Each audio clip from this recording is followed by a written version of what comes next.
Hi guys, welcome to my channel Confessions of a Gaming Mum.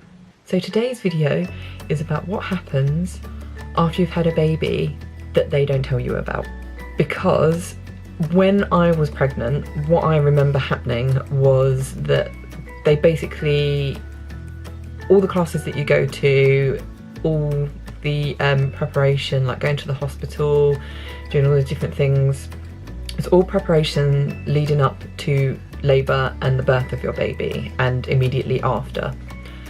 They tend to neglect the stuff that happens immediately after when the baby's born. So there's a lot of things that come as a shock to a new mum. I think if I'd known some of the stuff that I know now, it would have actually been quite helpful and not so overwhelming, I suppose, when you experience it for yourself and you're kind of like, shit, I never knew this sort of stuff happened. So I've got a little list I thought I'd go through and just chat about each thing as I go, and hopefully this helps out a few soon-to-be mums along the way. So here we go. Chances are you may actually shit yourself. Most likely you will wee yourself. This counts for one, when you're in labour. The chances are you won't wet yourself when you're in labour, because the baby's head can actually push against the channel leading to your bladder, so to speak. So they can actually block the path, like my son did. His head was so big he actually stopped me from being able to go wee while I was in labour. So yeah, that's a thing. But yeah, once you've had the baby, your pelvic floor basically does not exist. Especially if you push your baby out vaginally, you'll have no pelvic floor. So when people say about the fact that you should do your pelvic floor exercises before you have the baby, do them. Seriously, like, I can't stress that enough. I didn't take it seriously. I was like, no, it's fine. I can hold my wee now while I'm pregnant. I'm reading all these stories about women that couldn't hold their wee while they were pregnant. So I was like, no, that's not me. I'll be fine. No, you will find it drastically changes when you've had a baby. It's, like I said, non-existent. Especially like when you sit down on that toilet, you just feel like everything's gonna fall. Do not be surprised, especially as well, if you have like an episiotomy or a cut or a tear down there, they tend to prescribe you with a laxative so that you don't have to strain when you go to the toilet. So obviously, if you're all bunged up because you haven't been to the toilet for a few days, and then you're constantly filling yourself up with all this laxative, if you're in hospital and you're having to go to, because you don't have your own toilet, or you're at home anyway and you have to get up when you're sore down there, or you've got a C-section scar or something, and yeah, so you're struggling to actually get anywhere at speed, do not be surprised if a little bit of poo comes out. That's all I'm saying. Not that you'll really care that much, I don't think. You might, but I didn't. I was kind of like, I've been through so much already. I really don't care that I can't control my bowel movements right now. Because that's another thing as well, you'll probably fart a lot, especially if you're on laxatives as well. Leading on from that, there's another thing. There'll be liquids basically coming from every single orifice, basically. So not only will you be wetting yourself, pooing yourself, but you'll be waking up like literally covered. No matter how cold it is in the room, you'll be waking up in just pools of sweat, because your body is just expelling all this leftover fluid that you've obviously accumulated over the time that you've been pregnant. So it needs to get rid of it somehow. If it's through like your wee, like when you go to the toilet or whatever, most likely it will come out in sweat. So you will constantly be sweating. Even like when you're moving around the house, like during the day or whatever, you'll find yourself sweating a lot more than what you normally do. But yeah, the main thing is you'll be waking up in pools of sweat. Obviously, when your milk comes in, and you'll start leaking from your boobs as well. So yeah, it's not a nice time. It's not the most attractive time after you've just had a baby. Another big thing, and I think a lot of people know this. I posted about it on my Insta the other day. Women know this, I should say. There's a lot of brain dead men out there that don't think this, or they do think this and they don't care. They just like to make dickish comments. Once you've had a baby, you will not recognise your own body. It will be completely different. Like obviously you would have got used to your pregnancy, like your bump being there constantly. That will just be completely deflated down. That feels really weird. It's just like a deflated balloon on the front of your belly. Yeah, so you'll have a completely unrecognisable body. You won't recognise your own body anymore. But again, that's completely fine, because every single woman goes through it, and you have just spent the last 9 months growing this beautiful little baby. So just go with it, embrace it, because your body has done so much and it's still gonna do so much in terms of helping you to heal. And that's what you need to obviously remember as well, that you need to take it easy. So don't go thinking, I'm going to snap right back, I'm going to go on a diet, I'm going to start exercising. No. For the first 6 weeks, you just sit on your ass, eat whatever you like, sleep as much as you can, and just enjoy your newborn baby, and don't even think about what your body looks like or how you feel. Just embrace the embrace this chance to be able to just relax and enjoy having your newborn baby as well. And this kind of leads in as well to from the last bit. Really make sure you look after your stomach muscles once that baby's born. It's kind of that thing of, like I'm saying, like, don't do exercises, but also make sure that you don't, like, it's that whole thing of you just have to be really careful and take it really easy. So obviously your stomach muscles are stretched so much, like, well, it depends on how big your bump is, but with mine, that's why I put this down as a thing, because my stomach muscles are just completely screwed.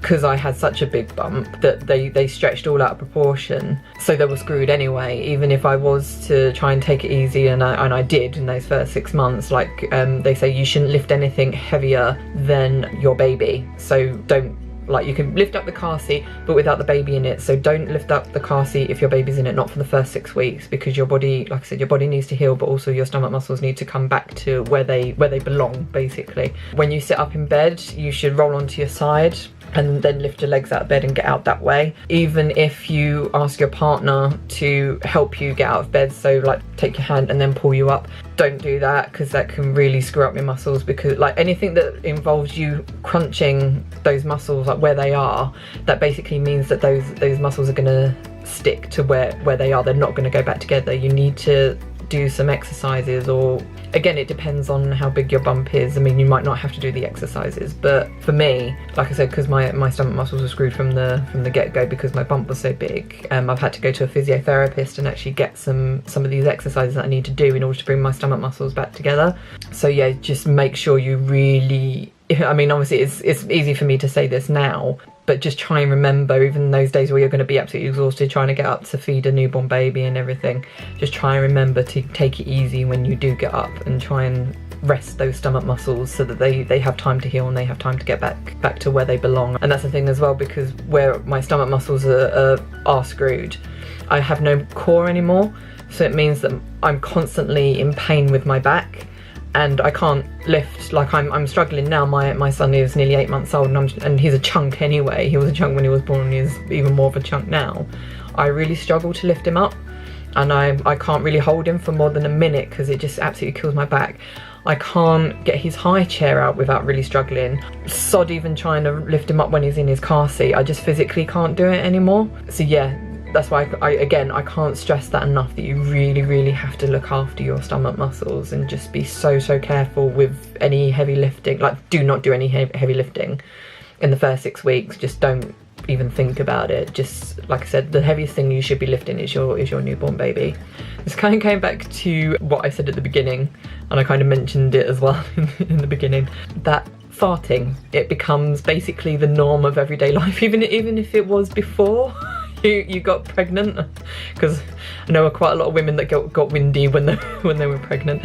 Just ramp that up quite a good few notches when you've had that baby, because your body will just be expelling a lot of stuff. Like I said, if you're on laxatives, that won't help, and also you'll be hearing a lot of farts coming from that baby. They fart a lot.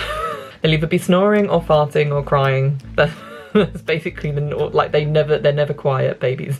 Farts become a part of everyday life, even if they were before. They basically even more so when your baby's here. This is kind of like a personal opinion one. It's not one that I think a lot of people that follow it, but then there's a lot of people that don't, and it's kind of like a new age sort of thing.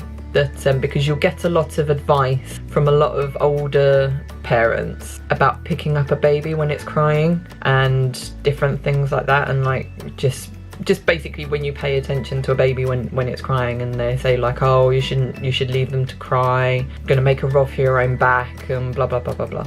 basically there's a thing it's quite new. I don't know how new it is, but I'd never heard of it before I became pregnant, and it's something that's called the fourth trimester. And basically the theory behind the fourth trimester is the fact that a baby is a newborn for the first 3 months of their life. And the fourth trimester, because obviously you have the 3 trimesters of pregnancy, and the fourth trimester is basically where a newborn doesn't realise they've actually been born. They still think they're a part of you. Can you imagine, like, all you've known is just being in this sort of like warm, wet, dark environment where when you're never hungry because you're constantly fed, you're never tired because you just sleep all the time, and like I said, you're never cold because you're just in this like floating about in this fluid field, and that's all you've known your entire life, your entire existence. That's all you've ever known. And then all of a sudden you're dragged into this cold, bright, horrible, noisy world where you're always hungry, you're gonna suffer from tiredness, you're gonna be cold, you're gonna feel like really exposed. And can you imagine how terrifying that is for a little baby that doesn't actually understand what's going on? So when people say like about a week-old baby crying all the time, and they say, oh, just leave it, they need to learn to not cry, and it's just barbaric, really. Like I said, that baby still thinks it's a part of you. So you pick up that baby when it's crying, you feed that baby, you give them cuddles, and that's the thing as well, they're not newborns forever. Like I said, the newborn period, they say, lasts for the first 3 months. Those 3 months will fly by.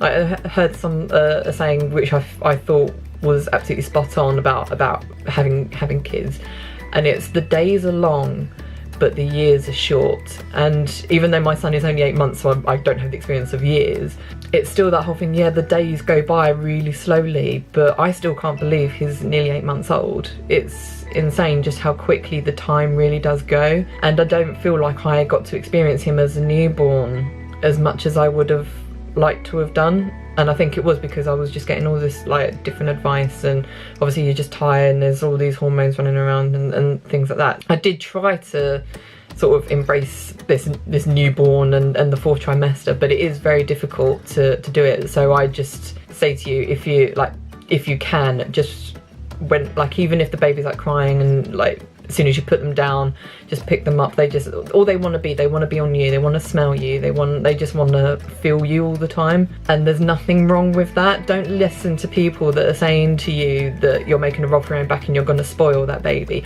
You cannot spoil a newborn. It's bullshit, okay? So you just love that baby and you just cuddle that baby as much as you want to cuddle that baby. There's nothing wrong with that whatsoever. And if anything, you're just bringing that baby into a lovely, secure, warm environment, and that's what they need. So yeah, fourth trimester is a really good, and if you can read up on it as well, because I'm just covering like the real basic idea of it, it would really help for you to read up on it. I'd highly recommend it. This is kind of linked to the fourth trimester, but not really. This is only really for you to pay attention to if you're breastfeeding, and it's something called cluster feeding. And you might have heard it if you joined a load of mum groups or whatever, or you've gone to like breastfeeding like classes or whatever, and you might have heard people talk about it before. And basically cluster feeding is when in the first few weeks of the baby's life, their feeding will just be all over the place, and you'll feel like basically you've just got this baby attached to your boob the entire time, and it will feel ridiculous, it will feel impossible, you'll feel like just giving up. And don't. Just really honestly don't. It's a completely natural thing. Every single baby goes through it. My son went through it. Every single breastfeeding baby will go through it. And I mean, it's not one of those things that kind of endears you towards breastfeeding, but once you've got over that hurdle of it, then it's so easy and it just comes really naturally. So cluster feeding is just basically where the baby is constantly feeding on you, because the baby is encouraging your milk to come in, and obviously the baby wants as much milk as possible while they're growing. So yeah, it will feel like they're always on you, but it's just because they're trying to encourage your boob to make more milk. So yeah, so if you ever feel like you just can't put that baby down because it just wants to be on you, again, it's with the fourth trimester. Don't feel like you need to put that baby down and that they need to cry out. I mean, sometimes you will feel like you just need a moment to yourself, which is fine, again, as long as you're able to put the baby down safely and just walk away for 5 minutes and just have a breathe. But as long as you go back to that baby and like feed that baby and just, Like, again, a happy mum and a healthy mum means for a happy baby. So don't just go thinking that when I'm saying all this that it's all like I mean, obviously the baby is priority, but also you've got to think about your own well-being as well. But yeah, again, back to cluster feeding. Yeah, don't ever feel discouraged if you do want to breastfeed, and don't ever feel like you've not got enough milk because the baby seems like they're constantly hungry. It's honestly just a thing where they're trying to encourage your milk to come in, that's all. And like, your milk stabilizes over time, and you normally see this in the first like 6 weeks, that it can be quite hard to breastfeed, like I said, because it's your milk stabilizing and everything like that. So that's why when you breastfeed they say not to introduce bottles if you're looking to either combi feed, or you just want to be able to like express some, so like someone can babysit while you like have an evening out with your partner or whatever. So they say, yeah, not to bring in bottles before the 6 weeks because that can lead to nipple confusion as well. So there's all these different things that can make, and also painful nipples. I see a lot on like breastfeeding places where they say, oh, if it hurts when the baby first latches, then they're latching wrong. And that, to me, that's not the case. So I can remember my mum telling me because she breastfed me for the first 6 months, and she said like you literally have that first split second of when they first latch, but then it's fine. It's literally just when they latch, and after the first 6 weeks you don't get that anymore because you're used to it.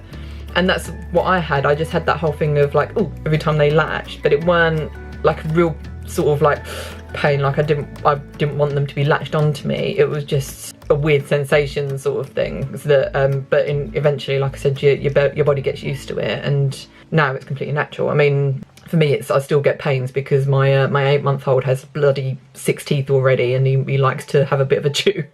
So yeah, my nips are going through it at the moment.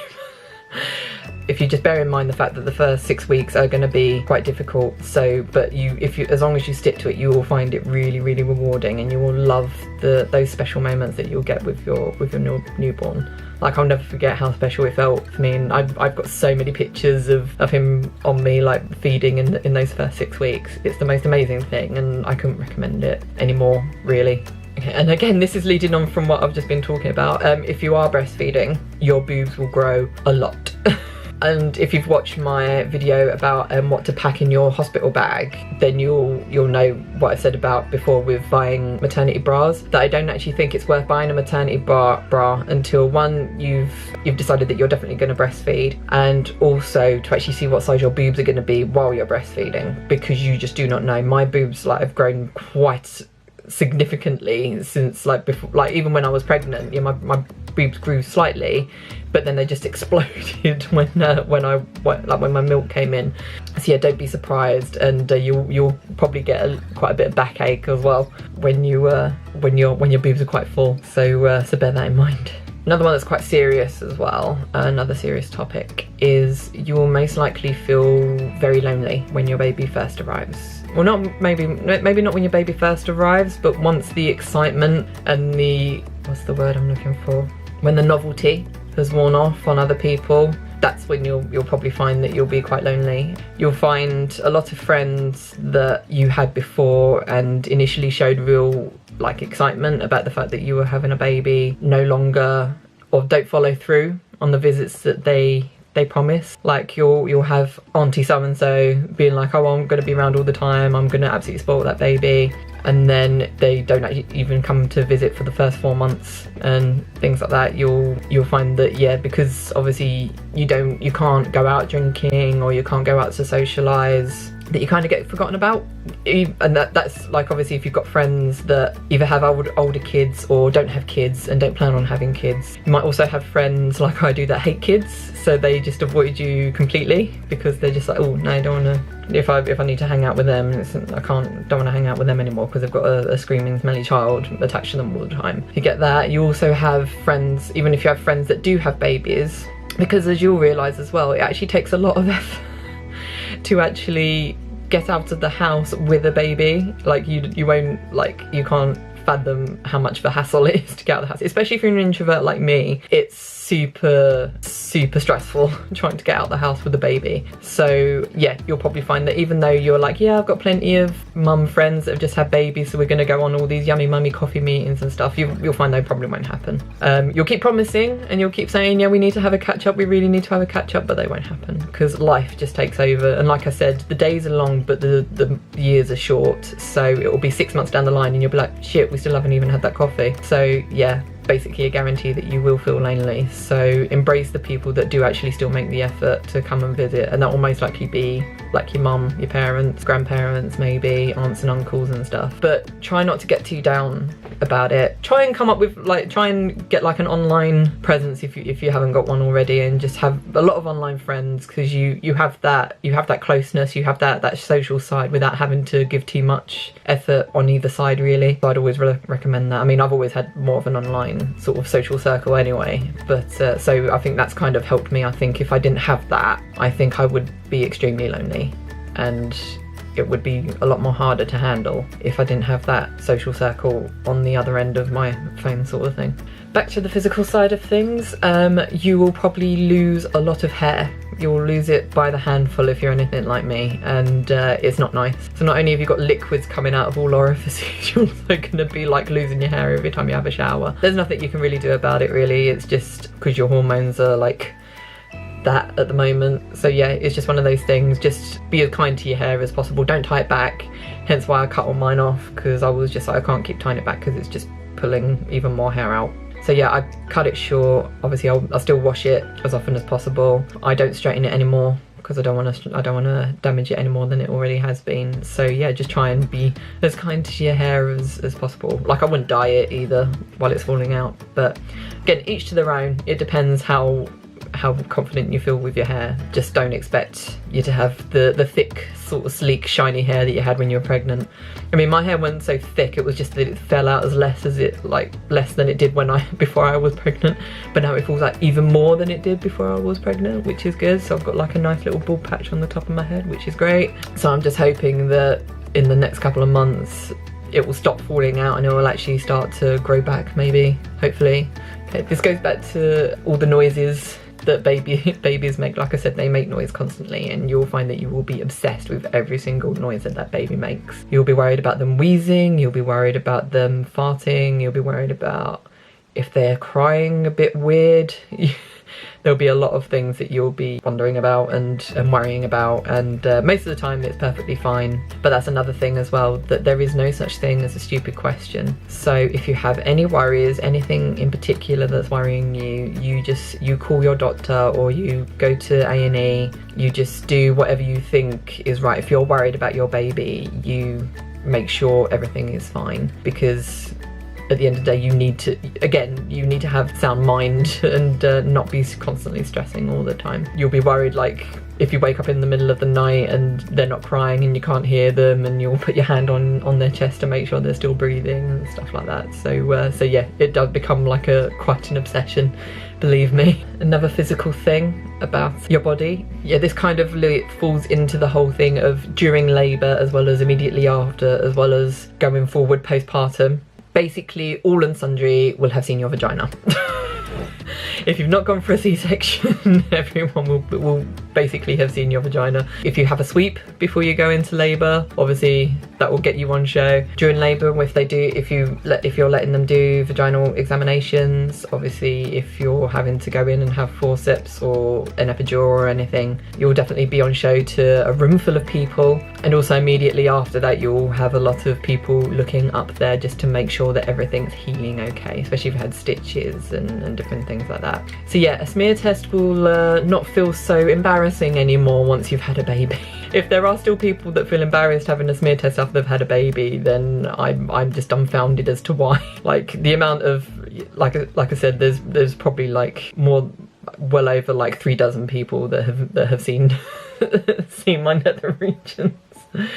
So yeah, they're definitely right when they say that your dignity goes out the window when you have a baby. It really does, and you really don't care. You really don't care. But it's all good. It's all part and parcel. It's all good fun. Last but not least, this is just like a nice little thing to end with. You've probably heard so many people throughout your life, not just when you're expecting a baby, but throughout any time, especially as a woman, you'll hear it and you'll never believe it until it actually happens to you. And that is the fact that a baby really does change your life for the better. I'm not saying it's just like it's horrible, it's like I have no life left. Yeah, it really does change your life. I think you become a completely different person once you've had that baby. Your transition to a mum or a dad, it changes. As soon as they hand you that baby, it just changes you. Your priorities, your beliefs, just absolutely everything. Not only is your body going through different changes, but your mindset as well really go through changes, because there's this whole other person now that has to rely on you, and like you're responsible for keeping this little person alive. And it's weird because when my son was born, I think like I was initially worried because I thought I was going to, I basically expected myself to suffer from postnatal depression, because my mum had postnatal depression when she had me, and because I've suffered with anxiety and depression like throughout my life, I've had like bouts of it and stuff.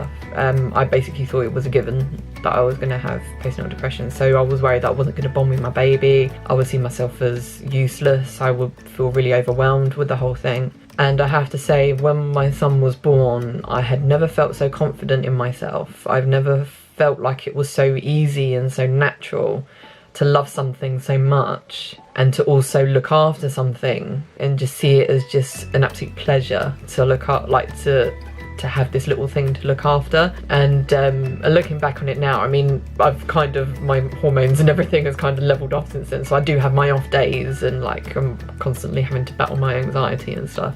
It's day 2 or 3 when you normally get the baby blues, and that can be quite bad, and I was expecting it. Again, I was expecting to just feel really down, and other than just feeling really tired and a bit sort of, what's the word, just like ratty, I wasn't actually, I don't think I was too bad, and I was just so in love with this little bundle that I was just happy to look after him. And I think it also does help that I was just basically taking each day at a time. I think if you try and look back or take a step back and look at the whole spectrum of just how much your life has changed in that moment, then you probably will feel overwhelmed. So again, that's another piece of advice. You just have to take each day as it comes.